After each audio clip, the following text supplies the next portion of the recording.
Hi అండి.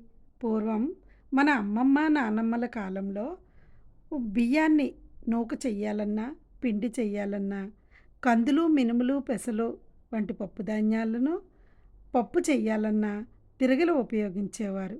అంతేకాదండి, పచ్చళ్ళు చెయ్యాలంటే రుబ్బురోళ్ళు, మసాలాలు నూరాలంటే శనక్కాయ రాళ్ళు ఉపయోగించేవారు. దీనివల్ల మన శరీరంలో అవయవాల వ్యాయామం జరిగి చాలా ఆరోగ్యంగా ఉండేవారు. ప్రస్తుతం అందరము మన పాత పురాతన కాలం నాటి పద్ధతులనే అనుసరిస్తున్నాం. మళ్ళీ ఇప్పుడు వాళ్ళ తినే తిండిలనే మనము తినడం మొదలుపెట్టాం.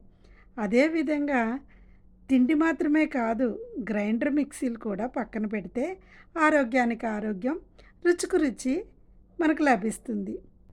మన ఆహార పద్ధతులు ఎలా మార్చుకున్నామో పని విధానాన్ని కూడా మార్చుకుంటే మనం ఆరోగ్యంగా ఉంటాం.